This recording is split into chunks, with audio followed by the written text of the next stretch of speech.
Il m'est déjà arrivé une fois, je devais me laver, il n'y avait pas d'eau, j'ai prié, l'eau est sortie. Tu m'as 10 000 euros à chacun, j'ai besoin de 3 personnes. 10 000 euros la deuxième personne, j'ai besoin de 3 personnes seulement. Et à chaque fois que vous faites votre offrande, s'il vous plaît, marquez riche en 3 jours. Nous portons une onction qui va vous rendre riche. Amen. Nous portons une onction qui vous rendra riche et millionnaire. Je vous dis au nom de Jésus. Ce que nous vous disons est biblique. Il y en a qui donnent leur terrain, leur maison au pasteur. Pasteur, voici un terrain à Abidjan pour vous. Pasteur, voici un terrain en RDC pour vous. Pasteur, voici un terrain de 6 hectares pour vous. On donne des choses à des pasteurs en Afrique, c'est terrible. Il y en a qui donnent des voitures. Voici une Jeep pour vous. Voici cette voiture pour vous. Oh. Recueillir des informations sur les gens, et après, nous transformions ces informations en prophéties. Nous prenions un téléphone comme celui-ci, et un de nos pasteurs juniors le mettait dans la poche intérieure de leur manteau, et la personne enregistrait chaque individu avant qu'il n'entre dans l'église. La personne qui recueillait ces informations pouvait demander à l'autre « Quel est votre nom ?» La personne répondait, le pasteur junior, à la porte, obtenait ces informations. Maintenant, cette information, il pouvait simplement me la taper et me l'envoyer par WhatsApp, même pendant que le service était en cours. Et je la transformais en prophétie. Dans ce genre de service, j'avais préparé 3 ou même 4 autres personnes différentes dont nous n'avions pas recueilli les informations, mais que nous avions payé pour témoigner d'une fausse prophétie. Ces faux pasteurs créent des églises parce qu'ils n'ont pas réussi à trouver de travail dans la vie de tous les jours. Donc ils vont ouvrir des pseudo-églises qui sont en réalité des entreprises. Les clients, ça va être les fidèles. Leur chiffre d'affaires, ça va être les dîmes et les offrandes. Ils vous font croire que c'est un don, ou bien que vous aurez le royaume des cieux. Oui, il y a des vérités que vous allez entendre dans cette vidéo qui vont vous glacer le sang. Vous qui croyez toujours que l'église est vraiment la maison où vous vous rapprochez le plus de Dieu, je vous assure qu'après avoir fini de regarder cette vidéo, les secrets qui vont sortir vont vous étonner. Il y a plein de secrets que vous ne savez pas.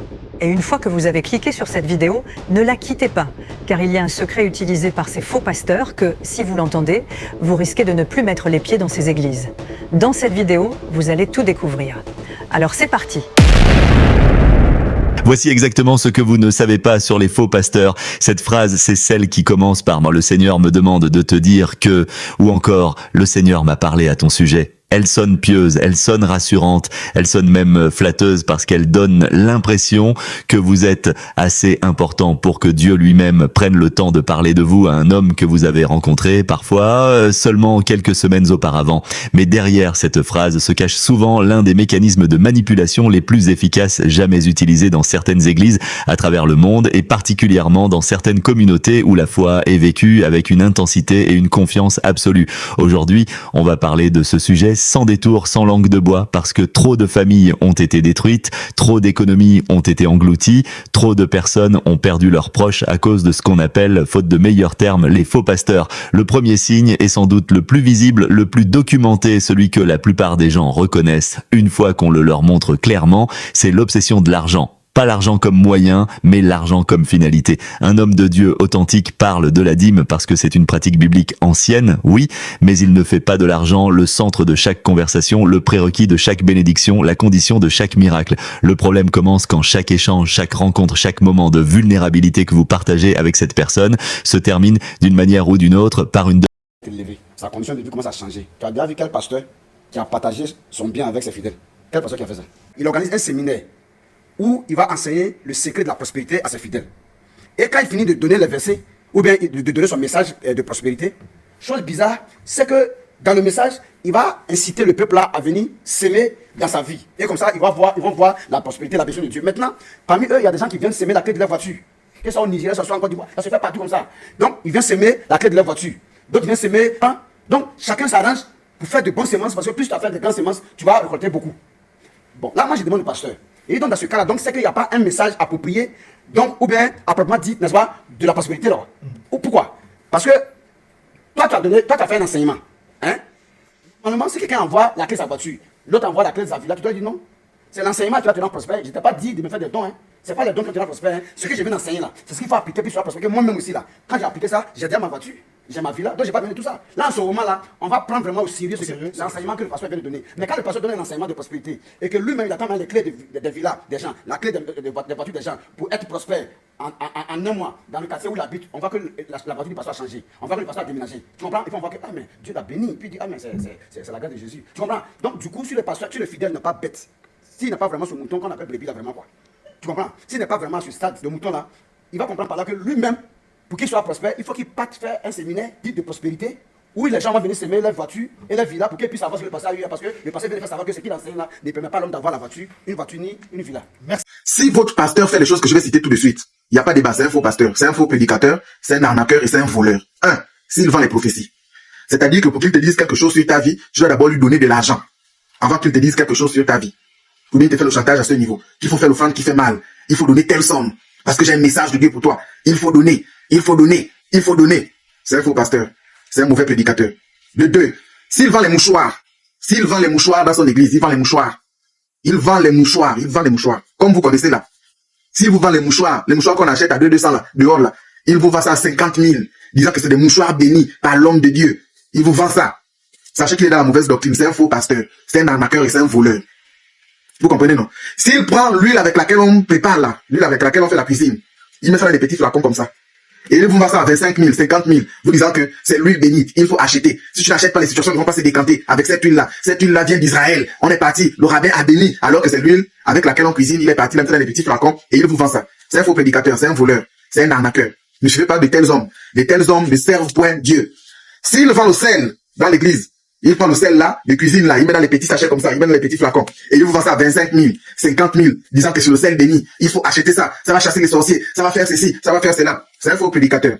De tels hommes, le passage qui est en haut là, dit que de tels hommes ne servent point Christ, notre Seigneur, mais leur propre ventre. Ils utilisent des paroles doucereuses, des paroles flatteuses pour établir, pour vivre, pour prêcher un évangile nombrilical, un évangile alimentaire, un évangile qui va à leur avantage au mépris de votre croissance spirituelle. Un type d'évangile qui va à leur avantage et ils méprisent votre condition. Ils vous dépouillent de tout ce que vous avez. Ces prédicateurs ne servent point Dieu. Donc c'est pour vous dire que c'est pas tous ceux qui disent Seigneur, Seigneur, qui sont vraiment là pour prêcher l'évangile. Il y en a d'autres qui sont là pour vous avilir. Faites très attention avec le type de prédicateurs qu'on a maintenant dans la plupart de nos églises. Faites très attention aux pasteurs et aux prédicateurs et aux prophètes qui font beaucoup plus de fantasmagorisme au lieu de prêcher l'évangile pour que la vie des personnes change à un certain niveau. Il faut éviter les spectacles, il faut éviter les pasteurs qui font trop de spectacles. Ils sont là en longueur de journée en train de donner des prophéties au lieu de prêcher l'évangile, au lieu d'orienter les gens vers le développement personnel d'abord et le développement économique. Ces gens de prédicateurs ne servent point le Christ notre Seigneur, mais ils servent leur propre ventre. Faites très attention parce que la Bible nous avertit déjà sur les faux prédicateurs. Holden, nos théologiens toujours. Maintenant, est-ce que les chrétiens, entre guillemets, devraient utiliser? Je ne sais pas.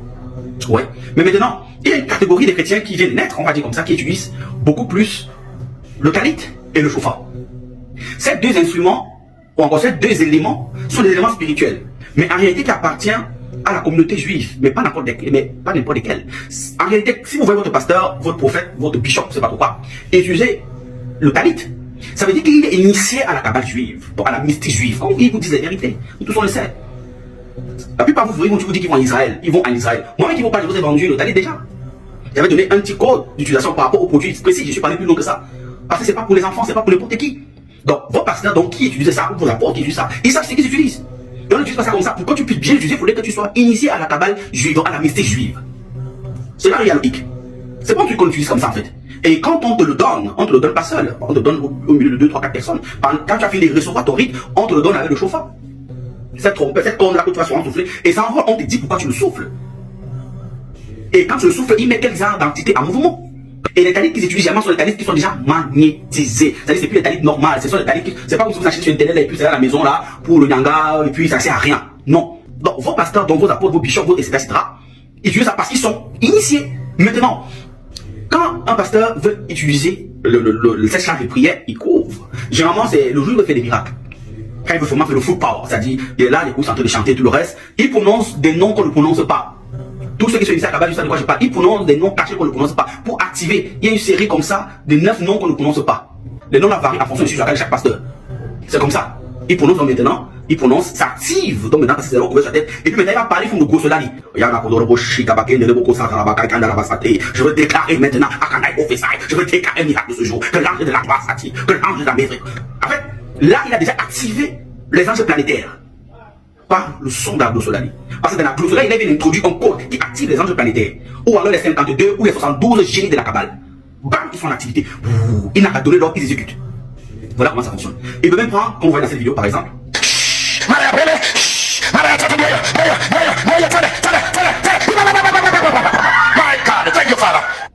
Voilà, vous voyez, il peut prendre comme ça, il balance par cabot, il peut vous hypnotiser, il peut même faire vous tomber. Parce que c'est magnétisé, il y a des esprits, des génies qui travaillent maintenant, qui sont à son service. C'est comme ça, des génies qui sont à sa charge. Donc quand il est là, il prononce son nom caché là. Ensuite, il salue les génies gardiens de son assemblée. Parce que chaque pasteur a des génies, ceux qui sont initiés là, des génies qui gardent leur assemblée. On appelle l'esprit gardien. Je vais appeler ça les anges. Vous avez permis de dire que je veux prophétiser. Je veux prophétiser ce soir. Je veux prophétiser. L'ange de la prophétie s'enclenche. Je veux déclarer. Je vois un N, je vois un A, je vois un ceci, je vois un ceci. C'est l'ange, là c'est bien la divination. L'ange, chaque nuit dit, voilà, c'est comme ça, comme ça, comme ça. Il parle en énigme, lui maintenant il traduit, il vous dit, et tu te reconnais dedans pour le vrai. C'est la première fois que tu es dans l'assemblée, il peut dire à quelqu'un ici qui va au travail, qui a été renvoyé comme ça, tu suis ce qu'il lui a dit. En fait, c'est l'ange qui lui a dit, parce qu'ils sont en relation avec les esprits des carrefours, avec les esprits planétaires, les esprits de l'air.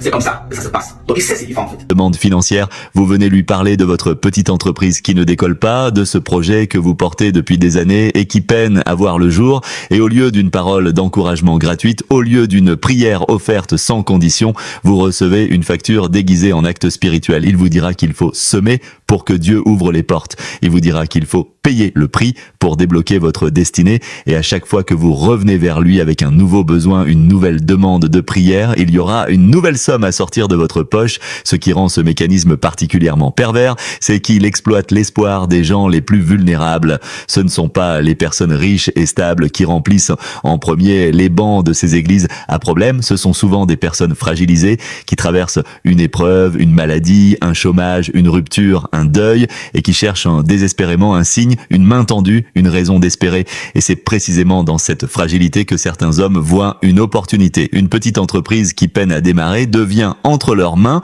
un prétexte pour demander de l'argent en échange d'une prière. Un couple qui n'arrive pas à avoir d'enfants devient un client potentiel pour un rituel payant présenté comme une délivrance. Une personne malade devient une source de revenus déguisée en acte de foi. Et le pire dans tout cela, c'est que la victime elle-même finit par croire que c'est normal, que c'est ainsi que Dieu fonctionne, que sans cette contribution financière, aucune bénédiction ne pourra jamais l'atteindre. Il faut comprendre un mécanisme psychologique essentiel ici. Une fois qu'une personne a payé une première fois pour une prière, pour un rituel, pour une bénédiction, elle devient prisonnière d'un cycle. Si rien ne change dans sa vie après ce paiement, elle ne va pas forcément remettre en cause l'homme qui a reçu son argent. Elle va plutôt se dire qu'elle n'a peut-être pas assez donné, qu'elle n'a peut-être pas eu assez de foi, qu'il faut recommencer, insister, donner encore. C'est un piège sans fond, parce que l'échec de la prière n'est jamais imputé à celui qui l'a reçu en paiement. Il est systématiquement retourné contre la victime elle-même, sur son manque de foi, sur son manque de générosité, sur un péché caché qu'elle n'aurait pas encore confessé. Et c'est ainsi que des familles entières se retrouvent à vider leurs économies, à vendre des biens, à s'endetter pour continuer à financer un espoir qui, par construction même du système, ne sera jamais suffisant. Le deuxième signe est peut-être encore plus dangereux que le premier, parce qu'il touche directement au tissu social et affectif de la personne visée. Un faux pasteur, ou du moins celui qui utilise la religion à des fins de contrôle personnel, va systématiquement chercher à vous isoler de votre famille, de vos amis, de vos proches. Cet isolement ne se fait presque jamais de manière brutale ou évidente, il se fait progressivement, par petites petites touches, par insinuations répétées, jusqu'à ce que la victime elle-même commence à se méfier de son propre entourage. Le schéma est souvent le même. On va vous expliquer que vos difficultés, vos malheurs, vos blocages ne viennent pas de circonstances normales de la vie, mais d'une attaque spirituelle orchestrée par quelqu'un de votre entourage proche. Et qui de plus proche, qui de plus disponible à accuser que le mari, la femme, la belle famille, un frère, une sœur, un ami de longue date. Cette accusation fonctionne parce qu'elle offre une explication à la souffrance. Les êtres humains détestent l'incertitude et le hasard. Quand quelque chose va mal dans notre vie, sans raison apparente, notre cerveau cherche désespérément une cause, un coupable, un sens à donner à cette douleur. Et voilà qu'un homme présenté comme investi d'une autorité spirituelle supérieure vous offre exactement cela, une explication toute faite qui de surcroît vous décharge de toute responsabilité personnelle. Ce n'est pas votre faute si votre couple bat de l'aile, c'est votre belle-mère qui a fait un sort. Ce n'est pas votre faute si votre entreprise ne décolle pas, c'est votre cousin jaloux qui a consulté un féticheur contre vous. Ce n'est pas votre faute si vous n'arrivez pas à concevoir un enfant, c'est votre mari qui en secret serait impliqué dans des pratiques occultes qui bloqueraient votre ventre. Une fois cette graine plantée, la victime commence à regarder différemment les personnes qu'on lui a désignées comme responsables de son malheur, la confiance s'effrite, les repas de famille deviennent tendus, les conversations se raréfient, et à mesure que ces liens naturels s'affaiblissent, un seul lien continue de se renforcer, celui qui unit la victime à l'homme qui prétend la protéger de toutes ces attaques invisibles. C'est un renversement complet et absolument calculé de la dynamique relationnelle. Ceux qui vous aiment depuis toujours, qui qui vous connaissent depuis l'enfance, qui ont toujours été présents dans les bons comme dans les mauvais moments, deviennent suspects, et celui que vous avez rencontré récemment, qui ne vous connaît que depuis quelques mois, devient la seule personne digne de votre confiance absolue. Cette dynamique porte un nom bien connu dans la littérature sur les mécanismes d'emprise psychologique. L'isolement progressif, on le retrouve dans les schémas d'emprise conjugale, dans certaines dérives sectaires, et malheureusement aussi dans certaines communautés religieuses où l'autorité spirituelle est utilisée à mauvais escient. Le principe reste le même partout. Plus une personne est isolée de son réseau de soutien naturel, plus elle devient dépendante de la personne qui contrôle son environnement affectif et informationnel.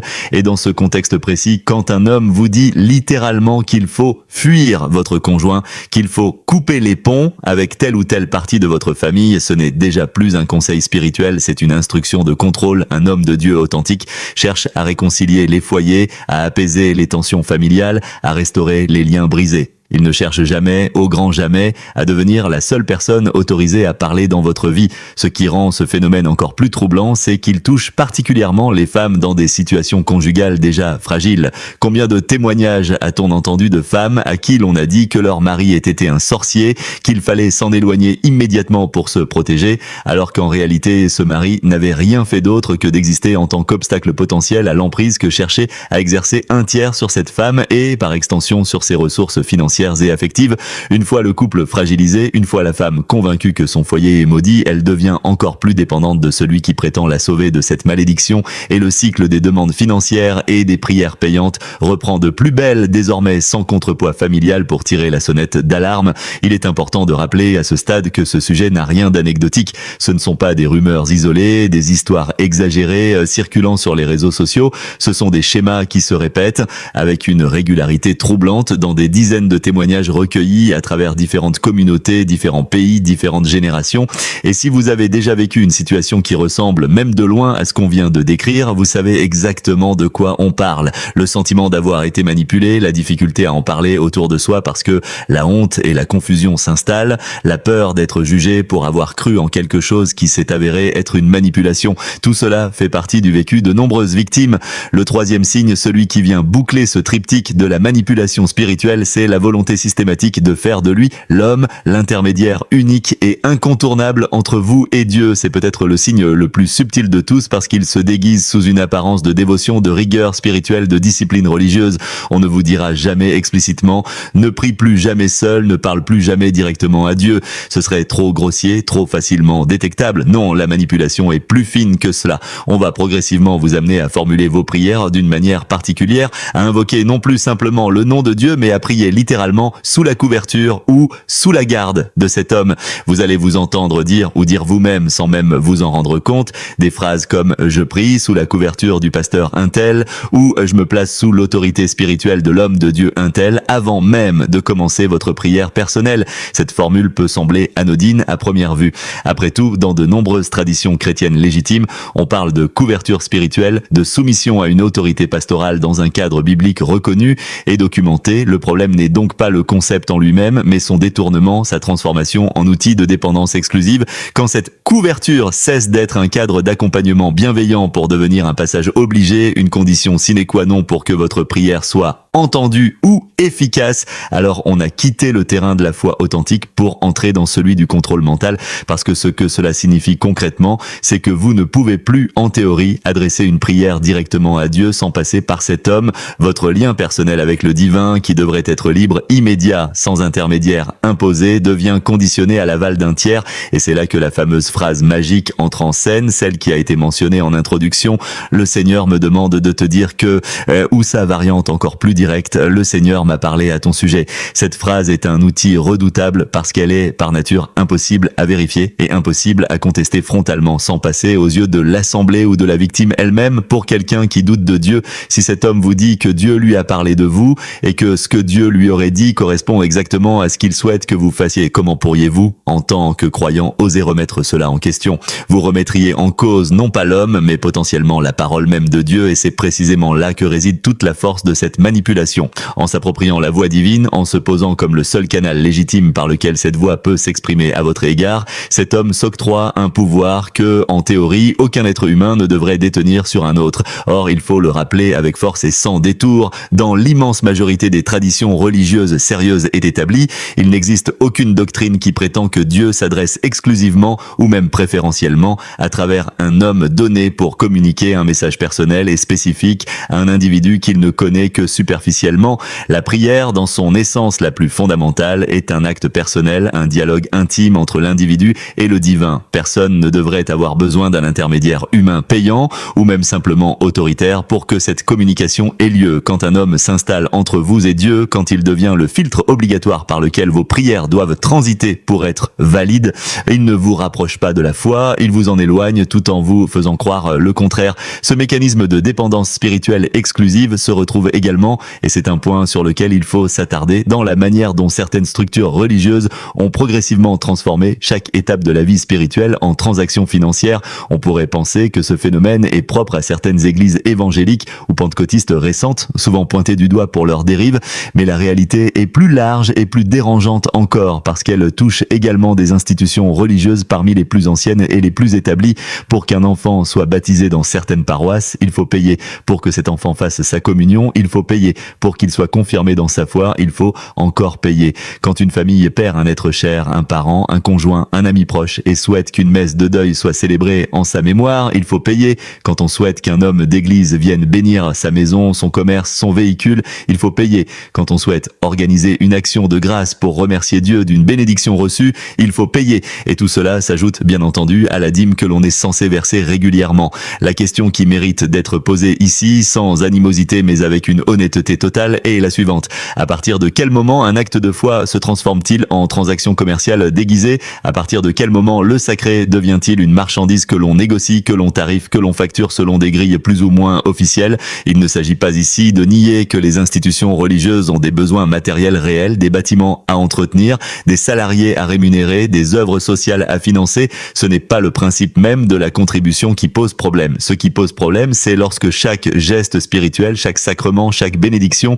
devient conditionné dans les faits, sinon dans les discours officiels, à un paiement préalable, au point que les plus démunis se retrouvent parfois exclus de moments spirituels essentiels de leur vie parce qu'ils n'ont tout simplement pas les moyens de payer. Et cette question, beaucoup de croyants sincères se la posent en silence, sans oser toujours l'exprimer à voix haute par peur d'être perçus comme des personnes qui doutent de leur foi ou qui manquent de respect envers leurs institutions religieuses. Pourtant, cette question mérite d'être posée collectivement, ouvertement, sans tabou. Est-ce que c'est toujours Dieu que l'on prie dans ces conditions, ou est-ce que l'on a progressivement glissé vers un système où la foi elle-même est devenue un marché avec ses tarifs, ses services premium, ses intermédiaires rémunérés à chaque étape? Qui a décidé à un moment donné de l'histoire de certaines institutions que chaque service spirituel devait avoir un prix? Et surtout, est-ce que cette marchandisation du sacré sert réellement la foi des fidèles, ou sert-elle avant tout à entretenir un système économique parallèle habillé des habits de la spiritualité? Ce qu'il faut retenir de ces trois signes, c'est qu'ils ne fonctionnent jamais de manière isolée. Ils s'articulent, se renforcent mutuellement, créent un système cohérent et redoutablement efficace. L'obsession de l'argent crée une dépendance matérielle, l'isolement familial crée une dépendance affective et l'appropriation du canal spirituel crée une dépendance psychologique et religieuse. Une fois ces trois piliers en place, la victime se retrouve prisonnière d'un système où elle n'a plus ou presque plus de points de repère extérieurs pour remettre en question ce qu'elle vit. Sa famille est devenue suspecte, ses économies sont englouties et sa relation avec le divin lui-même est passée sous le contrôle d'un tiers. C'est un enfermement total qui se construit rarement en un jour, mais qui s'installe progressivement par petites concessions successives jusqu'à ce qu'il devienne extrêmement difficile d'en sortir sans un accompagnement extérieur bienveillant. Si vous reconnaissez dans ce qui vient d'être décrit une situation que vous avez vécue vous-même ou que vit actuellement quelqu'un de votre entourage, sachez d'abord une chose essentielle: vous n'êtes pas seul et surtout, vous n'êtes pas responsable d'avoir été pris dans ce système. Ces mécanismes sont conçus, sciemment ou non, pour exploiter des besoins humains parfaitement légitimes. Le besoin de sens, le besoin d'espoir, le besoin d'appartenance, le besoin d'être rassuré face à l'incertitude de la vie. Reconnaître ces signes est déjà en soi une étape immense vers la reconstruction d'un discernement personnel plus solide, et c'est précisément pour cela que ce sujet mérite d'être abordé sans détour, sans complaisance, mais aussi sans jugement envers celles et ceux qui, à un moment de leur vie, ont cru cru trouver dans ces figures d'autorité une réponse à leur souffrance. À ce que beaucoup imaginent, n'a rien à voir avec la naïveté ou la bêtise, elle a tout à voir avec la manière dont notre cerveau fonctionne face à la souffrance, à l'incertitude et surtout face à l'espoir. Personne ne devient vulnérable à la manipulation religieuse par manque d'intelligence.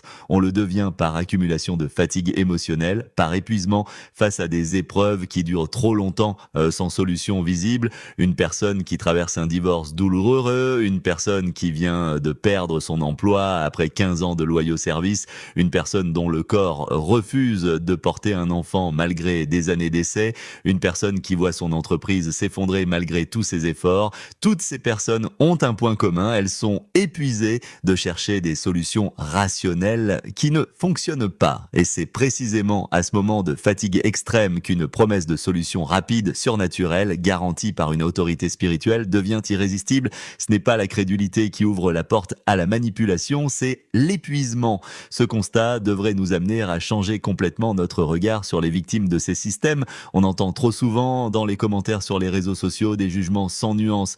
Comment peut-on être aussi bête pour croire à ça, ils l'ont bien cherché. Il fallait réfléchir avant de donner son argent. Ces jugements, en plus d'être cruels, sont profondément erronés sur le plan psychologique. Ils ignorent complètement la mécanique de l'emprise qui ne cible pas la bêtise, mais la vulnérabilité temporaire, cette fenêtre de fragilité que chacun de nous traverse à un moment ou à un autre de sa vie. Personne n'est à l'abri, parce que personne n'est à l'abri de la souffrance, du deuil, de l'échec ou simplement de la fatigue accumulée après des années de combats silencieux contre les difficultés du quotidien. Il faut aussi comprendre un autre aspect essentiel de ce système, la dimension communautaire et sociale qui entoure ces figures d'autorité religieuse. Contrairement à une escroquerie classique où la victime agit généralement seule face à son escroc, la manipulation religieuse s'exerce presque toujours dans un cadre collectif.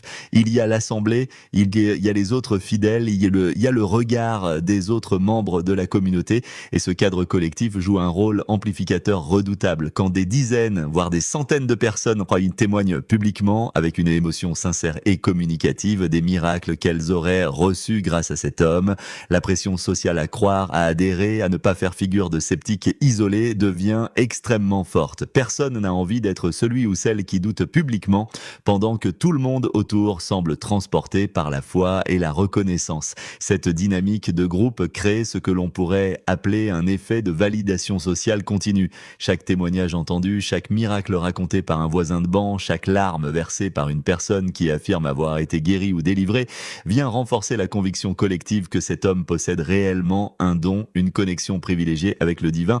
Et dans ce contexte, celui qui commence à nourrir des doutes se retrouve confronté à un choix difficile. Soit il exprime ses réserves et risque d'être perçu comme un élément perturbateur, voire comme quelqu'un manquant de foi ou pire, comme quelqu'un sous influence d'un esprit contraire à Dieu, soit il garde ses doutes pour lui et continue à participer par conformisme à un système dans lequel il ne croit plus vraiment.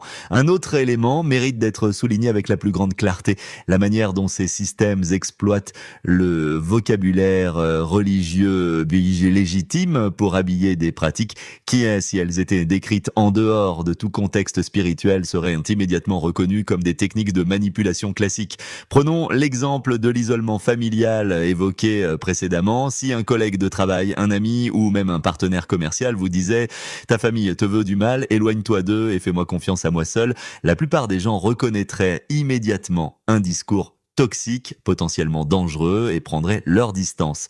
Mais quand ce même discours est prononcé dans un cadre religieux habillé de références bibliques, présenté comme une révélation divine, le mécanisme de défense naturelle s'effondre parce que la dimension sacrée du discours désactive chez beaucoup de croyants sincères les réflexes critiques habituels. C'est exactement le même processus qui s'observe avec la question financière. Si un inconnu vous demandait de lui donner de l'argent en échange d'une promesse vague de prospérité future, la plupart des gens refuseraient immédiatement, reconnaissant là un schéma d'escroquerie classique. Mais quand cette même demande est reformulée en termes de semences, de offrande de foi, de investissement spirituel, elle devient soudainement acceptable aux yeux de nombreux fidèles, parce que le langage religieux a le pouvoir de transformer la perception d'un acte sans en changer la nature réelle. C'est précisément cette capacité du vocabulaire sacré à masquer des dynamiques de manipulation ordinaires qui rend ce ce phénomène si difficile à combattre et si difficile à expliquer à ceux qui n'en ont jamais fait l'expérience directe. Il est également essentiel de parler des conséquences concrètes, humaines de ces manipulations, au-delà de la simple perte financière. Parce que si l'argent perdu peut, dans certains cas, être reconstitué avec le temps, avec du travail, avec de la persévérance, les dégâts relationnels et psychologiques, eux, laissent des cicatrices beaucoup plus profondes et beaucoup plus longues à guérir. Des familles entières se retrouvent brisées après des années de manipulation, avec des enfants devenus adultes qui ne parlent plus à leurs parents, des couples qui ont divorcé sur la base d'accusations de sorcellerie totalement infondées et des fratries qui se sont déchirées parce que l'un de leurs membres avait été désigné comme responsable spirituel du malheur familial. Ces blessures relationnelles ne se referment pas du jour au lendemain, même une fois que la victime a pris conscience de la manipulation dont elle a été l'objet. Il faut également aborder un aspect rarement évoqué, mais absolument central dans la compréhension de ce phénomène, la difficulté extrême que rencontrent les victimes lorsqu'elles tentent enfin de sortir de cette emprise. On pourrait naïvement penser qu'il suffit de prendre conscience de la manipulation